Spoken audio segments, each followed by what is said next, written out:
João Carriço and Mr. Carl have both asked for a video covering the top 5 perk decks, and while it's hard to call any the best since they all bring their own playstyles to the table, there are certainly several perk decks that are extremely versatile and considered solid choices no matter the difficulty or type of heist you play. When choosing your first perk decks, it's hard to go wrong with these 5 versatile perk decks every player should try. Starting with number 1, Yakuza and Burglar share this spot because they're the only 2 perk decks that give meaningful benefits for stealth. Burglar lets you bag bodies and answer pagers quicker. Yakuza, paired with the Frenzy skill, gives you a constant speed boost that helps you quickly exit detection ranges or reach dead guards before their pagers go off. The rest of this list is concerned with Loud. Number 2, whenever I get somebody into Payday for the first time, I usually recommend they unlock Muscle as their first deck since it's easy to understand while still being effective. It gives you a lot of extra health, reduces incoming fire through triggering the panic animations, and at the max level lets you regenerate health at a steady rate. While you're learning the ropes of Payday 2, Muscle will sit in your back pocket keeping you alive until you're ready to graduate to more complicated decks. Or, if you enjoy the health regeneration playstyle, go for broke with number 3. Grinder is Muscle's high-risk, high-reward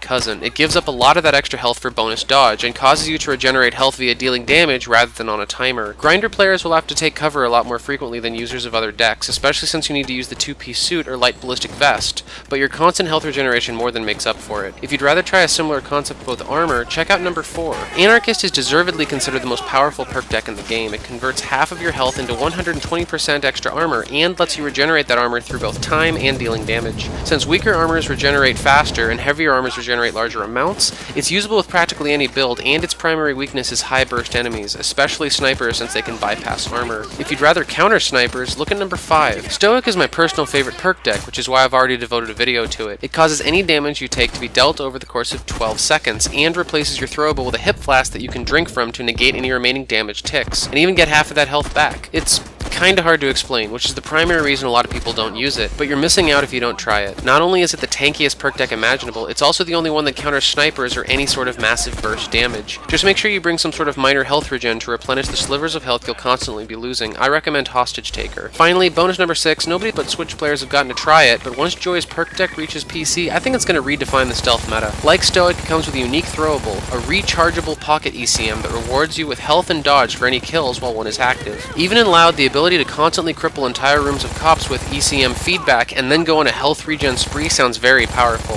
especially considering the final tier heals your teammates for any kills they get while an ECM is down. Thanks for listening. As always, this is Abacus with a Spuff of Legend. Keep those helmets flying.